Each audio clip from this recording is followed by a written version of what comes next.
I wake up in a hospital room that smells like antiseptic and lilies, my head pounding like someone took a hammer to my skull. The fluorescent lights are too bright, the beeping monitors too loud, and I have absolutely no idea where I am or how I got here. You're awake. A woman in scrubs rushes to my side, her face flooding with relief. Thank God. We were so worried, Jiwon. Jiwon. That's apparently my name, though it feels foreign on my tongue when I try to say it. The doctor, Dr. Lee, according to his badge, explains that I was in a car accident 3 days ago. Traumatic brain injury.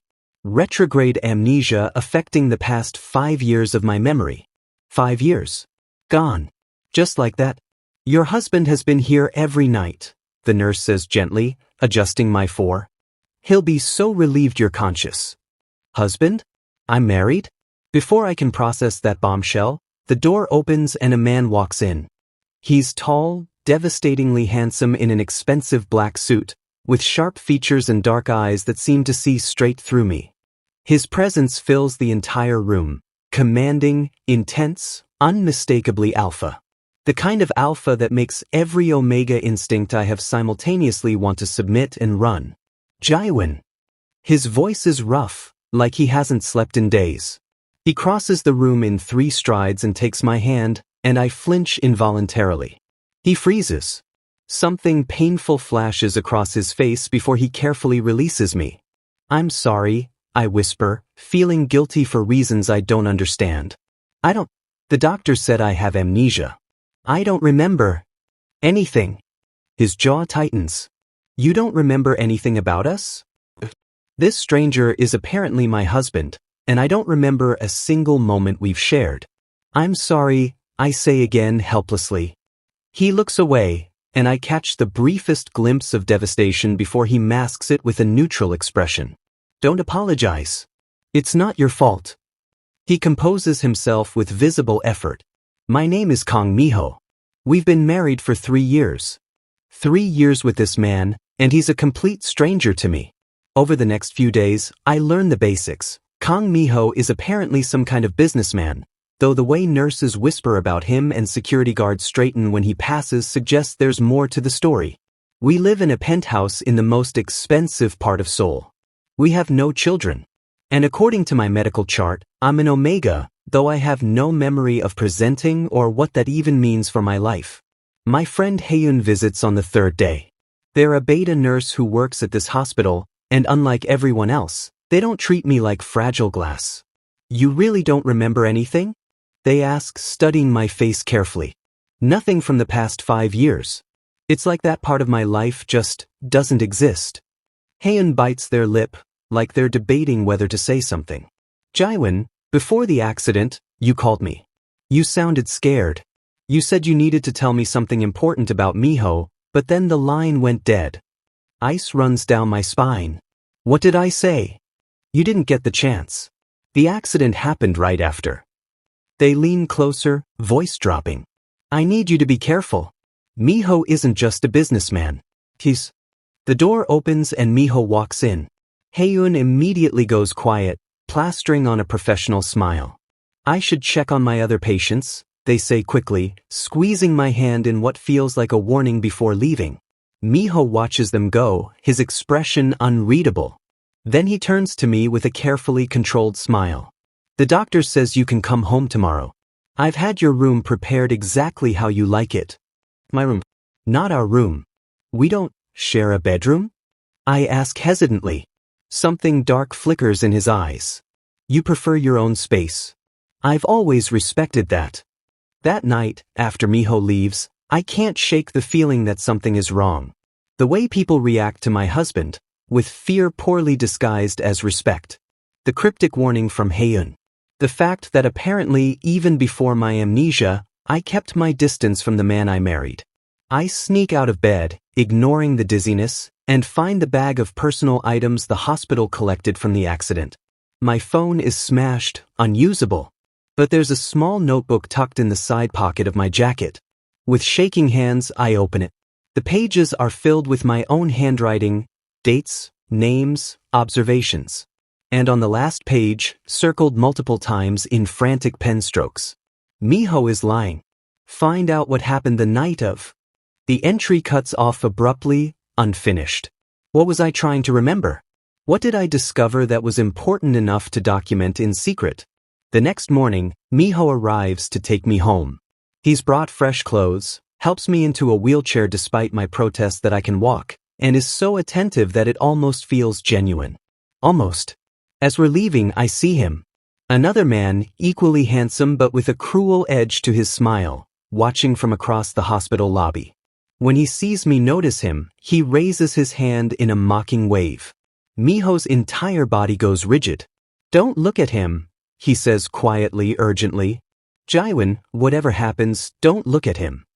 But I already have, and the stranger mouths something that makes my blood run cold. "Welcome back, brother-in-law. Did you miss me?" Cliffhanger. As we drive away, I catch Miho's reflection in the window. His carefully controlled expression has cracked, and what I see underneath terrifies me: rage, possessiveness, and something that looks almost like guilt. Who was that man? And why do I get the feeling that my amnesia might not have been an accident at all? The penthouse is massive, all floor-to-ceiling windows, modern furniture, and cold elegance that feels more like a museum than a home. Minho gives me a tour, pointing out rooms I supposedly decorated myself, showing me closets full of expensive clothes I don't remember buying.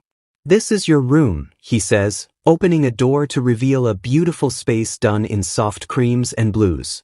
"You have your own bathroom, your own study. Everything you need." I notice he doesn't show me his room. The master suite at the end of the hall remains pointedly closed. "Why do we sleep separately?" I ask directly. Miho's jaw tightens. "That's complicated. You asked for space after." He stops himself. "When you're ready, I'll explain everything. But right now, you need to rest and recover." "But I'm tired of everyone treating me like I'll shatter. I want to know now. Please." He looks at me for a long moment, something painful and raw in his expression. "We had a fight.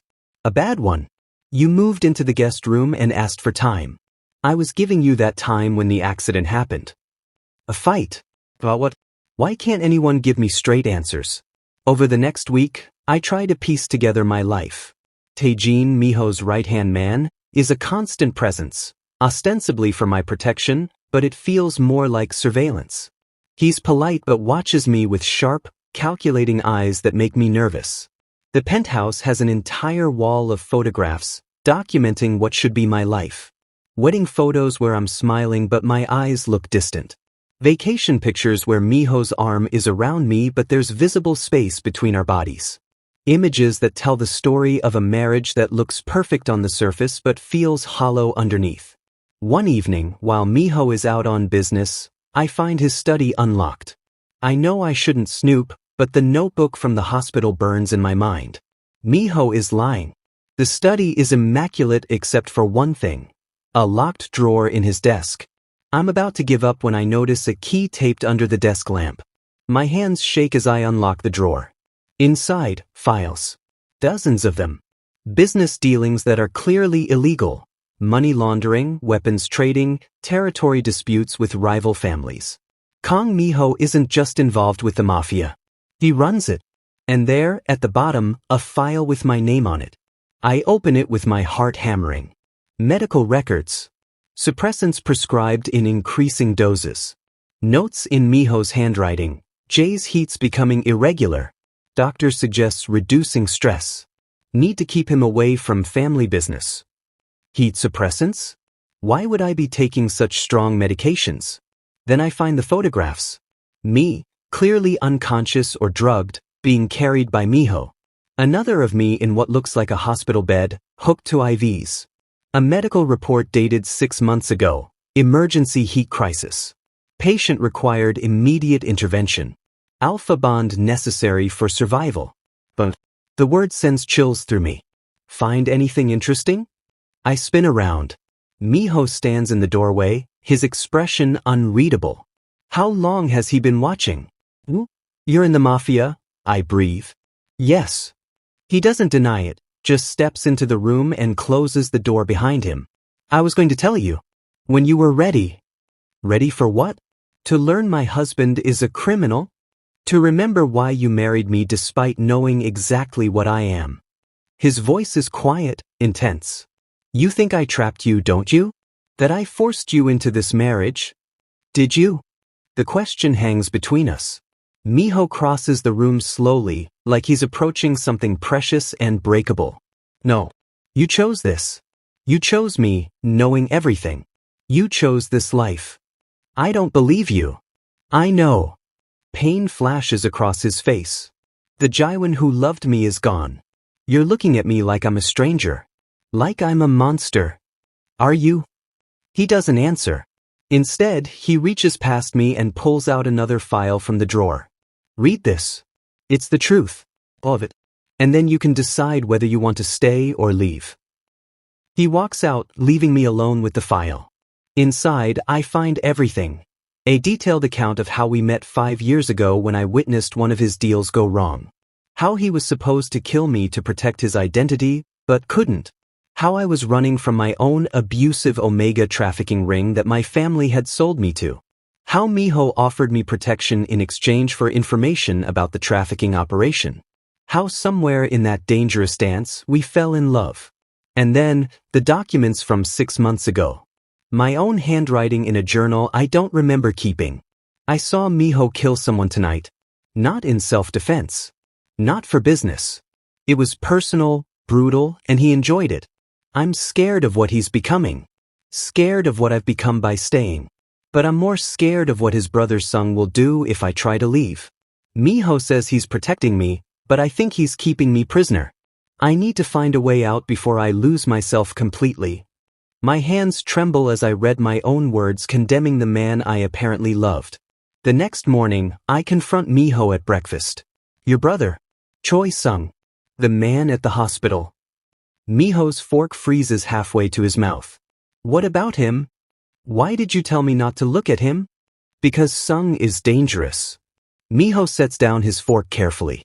He's my half-brother, and he's been trying to take over my organization for years. 6 months ago, he tried to use you to get to me. How? Minho's jaw works like he's physically forcing the words out. He tried to claim you. To force a bond that would break ours and bind you to him instead.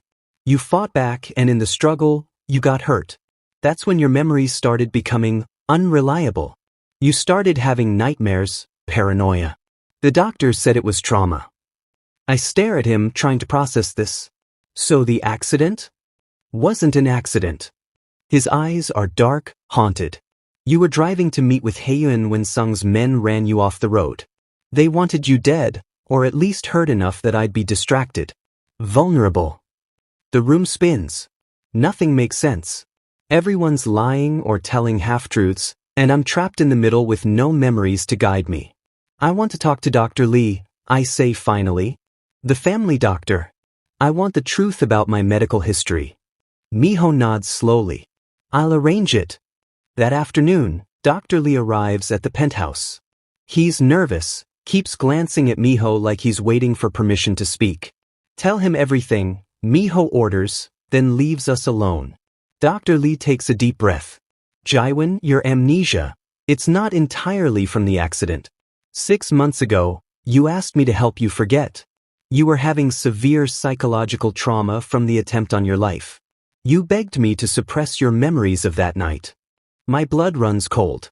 What? I gave you medication that would make those specific memories hazy, dreamlike. It was supposed to be temporary, to help you process the trauma gradually. But combined with the head injury from the accident. He looks genuinely distressed. The amnesia became much more extensive than either of us anticipated. So some of my memory loss was intentional? You were desperate. You said you couldn't live with what you'd seen, what you'd experienced. You said if you had to remember Seung's hands on you one more night, you'd... He stops, composing himself. I thought I was helping you. After he leaves, I sit in my room, trying to piece everything together. I chose to forget. Some part of me was so traumatized that I literally asked to have my memories erased. But what exactly did I see that night? What did Seung do that was so terrible I couldn't bear to remember it? That night I dream. Fragments of memory surface like broken glass. Seung's face too close to mine. His alpha pheromones choking me. Minho bursting through a door, covered in blood. Gunshots. Screaming, my screaming. And then Minho's voice, broken and desperate. Stay with me. Please, Jiwon. Don't leave me. I wake up gasping and Minho is there. He must have heard me crying out because he's sitting on the edge of my bed, keeping a careful distance but clearly ready to help if I need it. The nightmares, he says quietly. They're coming back. Tell me what happened that night, I demand. The real story, not the sanitized version. Minho's silent for a long moment. Then, Seung didn't just try to claim you. He tried to kill me first. Set up an ambush, had me cornered. You somehow found out and came to warn me. You saved my life, but Seung caught you trying to escape. By the time I got to you... He stops, his hands clenching into fists. By the time I got to you, he'd already started the bonding process. If I'd been 5 minutes later, you would have been his forever. I had to do things I'm not proud of to stop it. Things you witnessed. Things that gave you nightmares for months afterward. You killed him, I whisper. It's not a question. No. I wanted to. God, I wanted to. But you begged me not to. Said it would make me into the monster everyone already thought I was. So I let him live. Minho's voice is bitter. And he's been trying to finish what he started ever since. Cliffhanger. Before I can respond, my phone buzzes. A text from an unknown number. Having fun playing house with my brother? He hasn't told you the best part yet. Why he married you in the first place. Ask him about the debt your father owed. Ask him about the contract. I look up at Minho, whose face has gone pale. What contract? I ask, my voice shaking. What debt? Minho stares at my phone like it's a weapon pointed at his chest. The silence stretches so long I start to think he won't answer at all. There was a contract, he finally admits, his voice hollow. Your father owed my organization money. A lot of money. When he couldn't pay, he offered you instead. The words hit like a physical blow. Sold me? Not exactly. It was more like a trade. You would marry me, join my household, and the debt would be forgiven. Minho won't meet my eyes. That's how we met. Your father brought you to my office like you were a business transaction. I feel sick. My own father sold me to the Mafia to clear his debts? But that's not the whole story, Minho continues quickly. You were already running from that trafficking ring. Your family was involved. They were going to sell you to the highest bidder. When your father brought you to me, you saw it as an escape route. A way to get protection from both your family and the traffickers. So it was a business arrangement. My voice sounds dead even to my own ears. You got an Omega to strengthen your position, clear a debt, and I got protection. That's all we were. At first, Minho admits, and the raw honesty in his voice makes me look at him. But Jiwon, you have to understand, I fell in love with you. Really, truly fell in love. It stopped being about business the moment you looked me in the eye during our first meeting and said, if you're going to own me, at least have the decency to let me keep my dignity. Despite everything, I can almost picture it. Me, terrified but defiant. Him, probably surprised that an Omega would dare talk back. You were so fierce, he continues, a ghost of a smile on his lips. So determined to maintain control over your own life even when everything had been taken from you. I'd never met anyone like you. And slowly, over months of living together, of learning about each other, it became real. For both of us. How do I know that's true? How do I know you didn't just manipulate me into thinking I loved you? The question seems to hurt him more than anything else I've said. You don't. Without your memories, you have no way to know what was real and what wasn't. And that's my fault. He pulls something from his pocket, a small USB drive. This is every video from our home security system for the past 3 years. Watch them. See how we were together. Then decide if you think what we had was fake. Over the next 2 days, while Minho buries himself in work, I watch the videos. Hours and hours of footage showing our life together. And it's not what I expected. Yes, there are moments of distance. Arguments where I clearly don't want him near me. Instances where the camera catches me looking scared or uncertain. But there are also moments of genuine intimacy. Minho cooking breakfast while I sit on the counter, laughing at something he said. Us curled up on the couch watching movies, my head on his shoulder. A clip from our wedding night where he's carefully asking permission before every touch, making sure I'm comfortable. One video in particular breaks my heart. It's from about a year ago.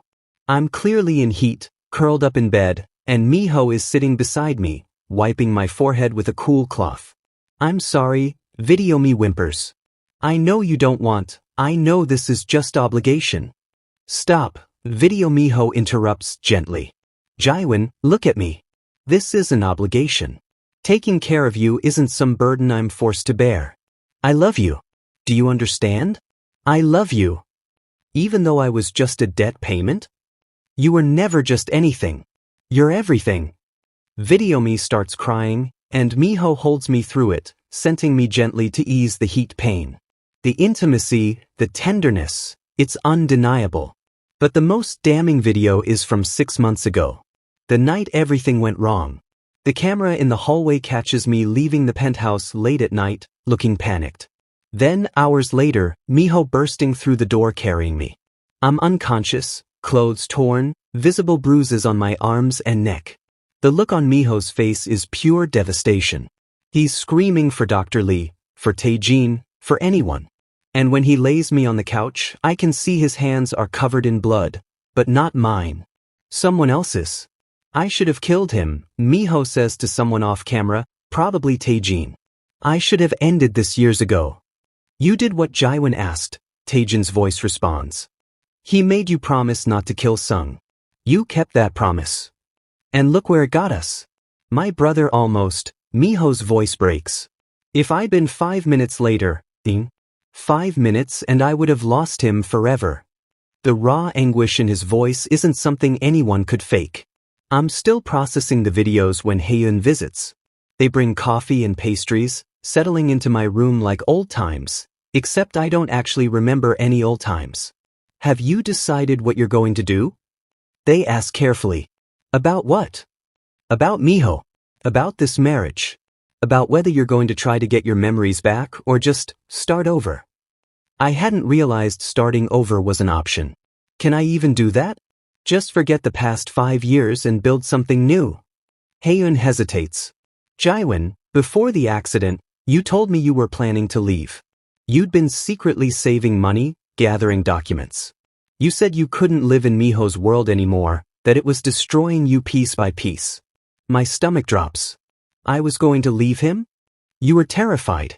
You said Minho was changing, becoming more violent, more possessive. You said you felt like a prisoner dressed up as a wife. Haeun takes my hand. But that was before I knew about Seung's attack. Maybe you were planning to leave because you were already traumatized and didn't feel safe telling Minho the truth.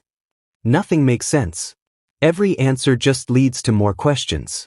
That night, I confront Minho again. Was I planning to leave you? He doesn't even look surprised by the question. Yes, I knew. You weren't as subtle as you thought with hiding that bank account. And you just let me plan my escape? What was I supposed to do? His voice is tired, resigned. Lock you up? Force you to stay? You were miserable, Jiwon. I could see it eating away at you every day. The violence, the danger, the constant fear. I told myself that if you really wanted to go, I'd let you. Even if it killed me. But Seung attacked me before I could leave. Yes. And after, when you were recovering, you stopped talking about leaving. You were too traumatized to go anywhere. And he swallows hard.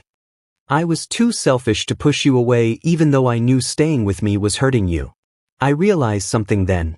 You blame yourself. For all of it. Of course I do. If I'd just killed Seung years ago when I had the chance. If I'd been honest with you from the start instead of thinking I could protect you by keeping you in the dark about the worst parts of my work. If I'd been strong enough to let you go, his voice cracks. You wouldn't have been in that car. You wouldn't have almost died.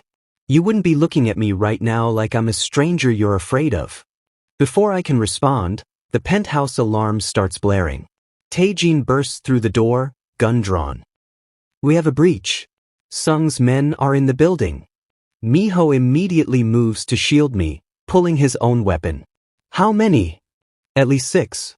They're coming up through the service entrance. Get Jiwon to the safe room. Now. But I'm frozen, a fragment of memory suddenly surfacing. This has happened before. 6 months ago. Seung's men breaching the building, Minho pushing me toward safety, and then, no, I hear myself say, last time you sent me to the safe room, Seung was already there. That's how he caught me. It's a trap. Minho and Taejin stare at me. You remember? Minho asks, hope and fear warring in his expression. Not everything. But I remember that. The safe room isn't safe. Taejin's already on his phone, checking security feeds. 2 of Seung's men are positioned outside the safe room entrance. It's an ambush. Minho's face hardens into something dangerous. Then we don't run. Taejin, get reinforcements here. We end this tonight. Minho, no. I start, but he's already moving, checking his weapon with practiced efficiency. I'm not losing you again, he says, and the absolute conviction in his voice sends shivers down my spine. Not to Seung. Not to anyone. Stay behind me and do exactly what I say. Cliffhanger. The lights suddenly cut out, plunging the penthouse into darkness. In the shadows I hear footsteps. Multiple sets. And then Seung's voice, amused and cruel, echoing through the darkness. Ready or not, little brother. Let's finish what we started 6 months ago. And this time, I'm taking what's mine. Emergency lights flicker on, casting everything in blood-red shadows. Minho's hand finds mine in the darkness, gripping tight. Whatever happens, he whispers urgently, whatever you see, trust that I love you. Can you do that? I don't get a chance to answer before the first gunshot shatters the silence. Everything happens in chaos. Taejin returns fire, glass exploding as bullets tear through the penthouse windows. Minho pulls me down behind the kitchen counter, his body covering mine protectively.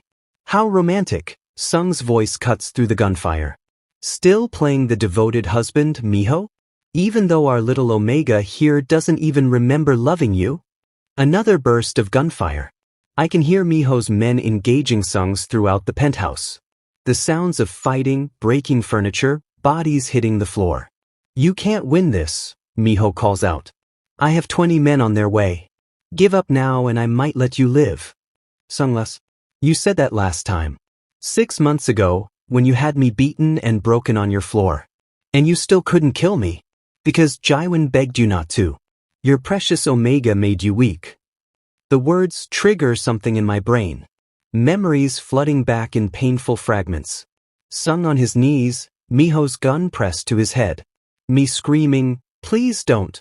If you kill him, you'll never come back from this. Minho lowering the gun, his hands shaking. Get out. If I ever see you again, Jiwon's mercy won't save you. I remember, I gasp. Minho, I remember that night. Minho's eyes snap to mine, desperate and hopeful. What do you remember? You let him live. Because I asked you to. Because I thought. The memory sharpens, becomes clearer. Because I thought there was still humanity in you worth saving. I was wrong. What? Not about you, I say quickly. About thinking mercy would change him. Seung, I can hear you. I call out. I was wrong to ask Minho to spare you. You took that mercy and used it to hurt us more. So here's my new answer, end this. Whatever you have to do, Minho. End it. Silence. Then Seung steps out from behind the bar, and I see him clearly for the first time. He looks like Minho but wrong. Same features twisted by cruelty, same strong build but radiating menace instead of protection. There she is, Seung grins. The real Jiwon. Not the scared little Omega who begs for mercy, but the one who learned to survive in our world. I've missed you. I'm not yours to miss. But you could be. He takes a step closer, and Minho raises his gun. That bond between you and my brother? It's weakened. The accident, the amnesia, the emotional distance, bonds require maintenance, and yours is barely holding. I could break it. Claim you properly this time. You'd forget all about your devoted husband. The suggestion makes my skin crawl, but something else surfaces, another memory. Dr. Lee examining me after Seung's first attempt. The bond held, but barely. If he'd had another few minutes. Minho, pale and shaken, what do we do? Dr. Lee grim, strengthen it. But Jiwon's been through severe trauma. Forcing bond reinforcement now could break him psychologically. That's why Minho moved to a separate room. Why he's been so careful about physical distance. He wasn't keeping me prisoner. He was trying not to hurt me worse by forcing intimacy I wasn't ready for. You don't want me, I tell Seung, everything clicking into place. You want to hurt Minho. I'm just the weapon you've chosen. Smart and beautiful. No wonder my brother's obsessed. Seung's smile turns vicious. But you're wrong. I do want you. I wanted you from the moment Minho brought you home and I saw how he looked at you. Like you were something precious. Something worth protecting. And I thought, why should he have that? Why should he get the perfect Omega wife while I get nothing? Because you're a psychopath, Taejin interjects, weapon trained on Seung. And because Minho actually loves Jiwon. You just want to own him. Same difference in our world. More memories crash through me. Not just the attack 6 months ago, but everything. Meeting Minho for the first time, scared but determined not to show it. Our wedding night, where he was so careful with me. Slowly falling in love despite every logical reason not to. Realizing I was happy, which terrified me because happiness felt like a weakness someone could exploit. And they did. Seung exploited it. Made me doubt everything. Planted seeds of fear that grew until I couldn't tell the difference between Minho's protection and imprisonment. I remember everything now, I say, and Minho's breath catches. Every moment. Every fight. Every time you made me feel safe. And every time I pushed you away because I was scared of how much I needed you. Jiwon, Minho's voice breaks on my name. And I remember loving you. I meet his eyes, willing him to see the truth. I still do. I never stopped, even when I couldn't remember. Even with the amnesia, some part of me knew. Seung snarls. How touching. You'll forgive me if I don't wait around for the happy ending. He moves fast, faster than should be possible. Lunging toward me with a knife I didn't see him draw. Minho fires, but Seung's already too close. Time seems to slow down. I see the blade coming toward me. See Minho's horrified expression. See Taejin trying to get a clean shot. And then I'm moving on instinct, muscle memory from self-defense training I don't consciously remember taking. I sidestep Seung's knife, grab his extended arm, and use his momentum against him. The knife clatters to the floor. Seung staggers, surprised, and that's when Minho is on him. What happens next isn't pretty. It's brutal and efficient and exactly what needs to happen. Minho doesn't kill Seung, not quite. But by the time he's done, his brother is unconscious and thoroughly restrained. That's for touching what's mine, Minho says coldly. Police sirens wail outside. Taejin's already coordinating with their people in law enforcement, arranging for Seung to be arrested on charges that will actually stick this time. He's done, Taejin confirms. We have enough evidence to put him away for 20 years minimum. More if we push for attempted murder charges. As Seung is dragged away by police on Minho's payroll, the penthouse slowly empties. Taejin ushers everyone out, giving us privacy. I'm shaking from adrenaline crash, and Minho gently guides me to the couch. We sit in silence for a long moment, both processing what just happened. You remember everything? He finally asks, voice small and uncertain in a way I've never heard from him. Everything. The good and the bad. Everything. The good and the bad. I turn to face him fully. I remember falling in love with you. I remember our first real kiss, 3 months after the wedding, when you came home bleeding from a deal gone wrong and I patched you up. You said I didn't have to, that you had people for that, and I told you that maybe I wanted to. Minho's eyes are bright with unshed tears. You said, for better or worse, remember? Even if worse means bullet wounds in our kitchen at 3 a.m. I remember being happy. I continue, my own voice thick with emotion. Genuinely, impossibly happy. And then I remember the fear creeping in. Watching you become harder, colder. The violence escalating. And I couldn't tell if you were changing or if I was finally seeing who you really were. I was changing, Minho admits. The business was getting more dangerous. Seung was making moves, and I was trying to protect you by becoming the kind of alpha no one would dare challenge. But in the process, I scared you. I became the thing you were running from in the first place. And then Seung attacked me and everything shattered. The memory is clear now, sharp and painful. I blamed myself. Thought if I hadn't asked you to spare him before, none of it would have happened.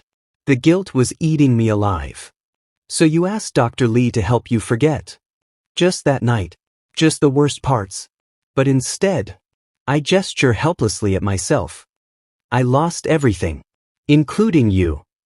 Minho reaches out slowly, giving me time to pull away.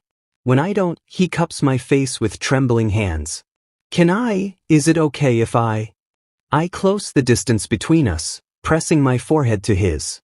Our bond, weakened and frayed, suddenly surges with recognition. It's like coming home after being lost for months. I'm so sorry, Minho whispers.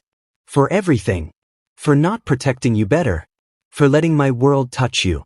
For not being strong enough to let you go when staying was hurting you. I'm sorry too. For running. For being too scared to tell you the truth about what I was feeling. For making you think you were losing me when really I was just... I searched for the words. I was just lost. Trying to figure out if I could be both, the person I was and the person I'd become living in your world. And now? Now that you remember. I pull back enough to look him in the eyes. Now I know that I don't have to choose. I'm not the scared Omega who got sold to clear a debt anymore. But I'm not some hardened Mafia wife either. I'm just me. Jiwon. The person who loves you despite every logical reason not to. The person who's terrified of your world but refuses to leave it because leaving means leaving you. You can still leave, Minho says, though the words clearly hurt him. If that's what you want. I'll make sure you're protected, set up somewhere safe. You'll never have to worry about money or Seung or... I kiss him. It's not gentle or tentative. It's fierce and claiming and full of 3 years of love and 6 months of loss and the overwhelming relief of finally remembering what we are to each other. When we break apart, Minho looks dazed. I'm taking that as a no to leaving? I'm not going anywhere. Not anymore. I intertwine our fingers, feeling our bond strengthen with the touch. But things have to change, Minho. I can't live in constant fear. I can't watch you become someone I don't recognize. I know. I've been working on that. He pulls out his phone, shows me documents I don't understand at first. I've been transitioning the business.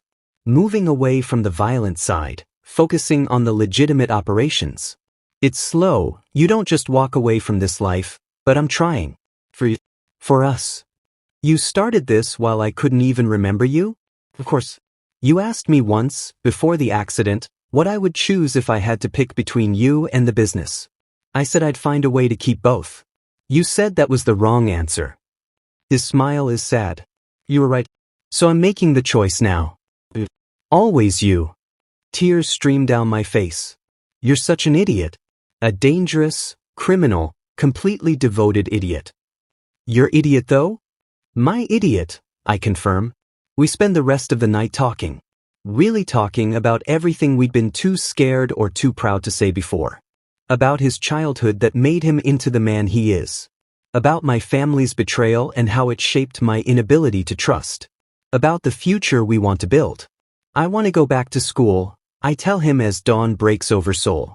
Before everything happened, I was studying art. I want to finish my degree. Then you will. Whatever you need. And I want us to see a counselor.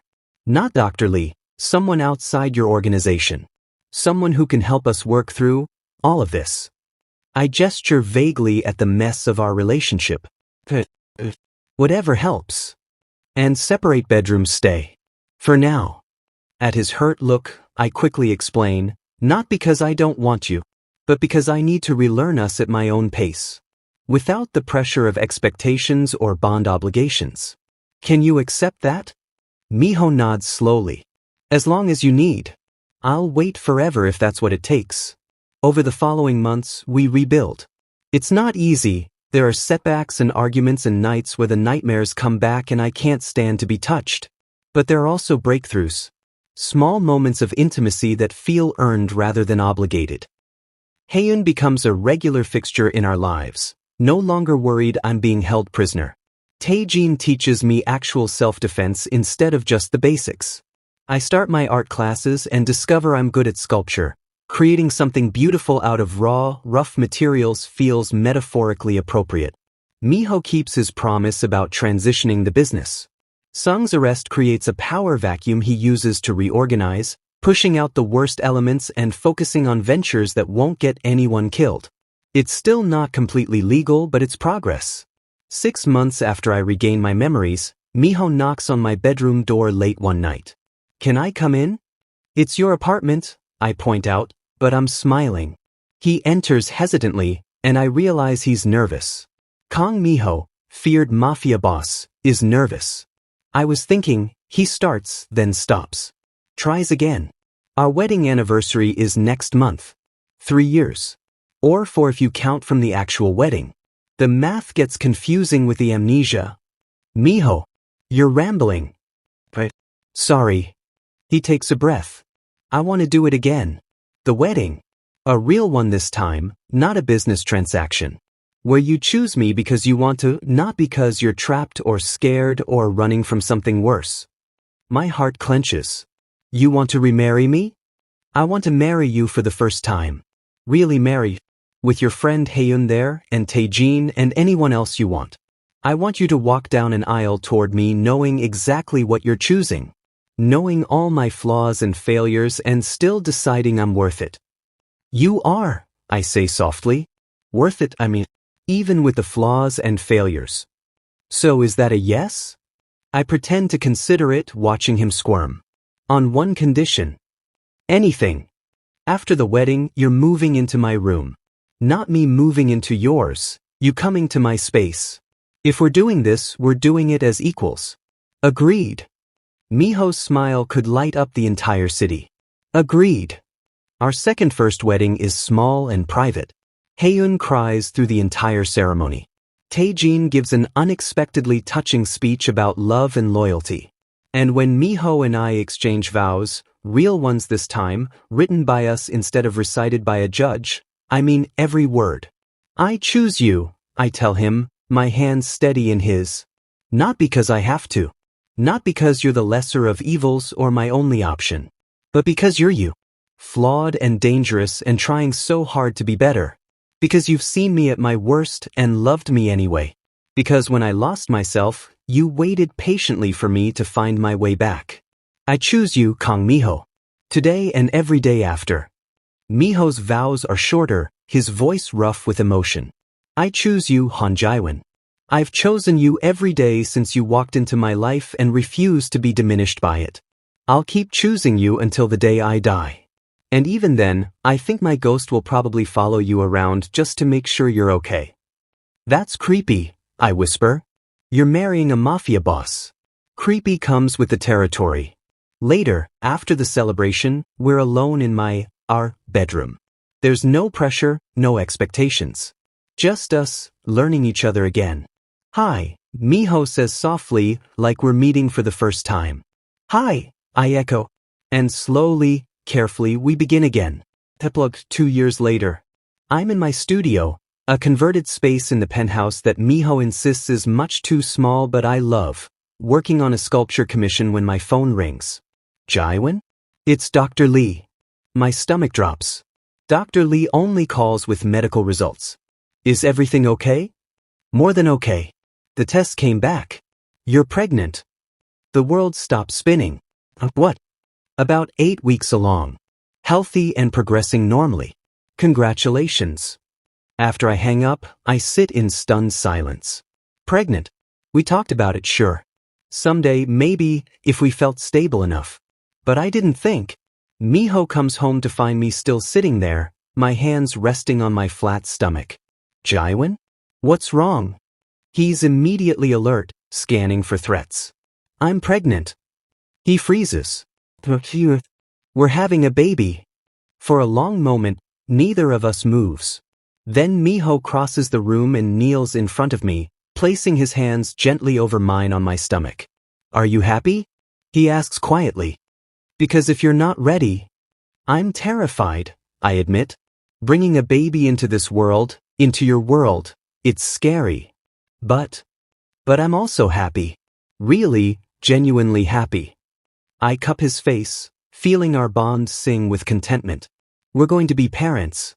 Minho kisses my palms, my wrists, works his way up to my lips. I love you. So much. Both of you. We love you too. It's not a perfect life. There are still hard days, still moments where the past trauma resurfaces. Still nights where I wake up from nightmares and need Minho to remind me I'm safe. But it's our life. Built on choice and honesty and love that survived amnesia and violence and every obstacle thrown at us. And as I feel the first flutter of movement months later, our daughter making her presence known, I realize that sometimes the best stories aren't about perfect people finding easy love. They're about broken people choosing each other over and over again until the cracks become part of the foundation instead of fractures waiting to break. What are you thinking about? Minho asks, his hand joining mine on my now rounded belly. Happy endings, I say. And new beginnings. Those the same thing? For us? They're exactly the same thing. This story deals with themes of memory loss, trauma, abuse, and recovery. While Minho's profession involves illegal activities, the focus is on the relationship's emotional journey toward healing and genuine consent. The ending emphasizes choice, agency, and building a future based on mutual love rather than obligation.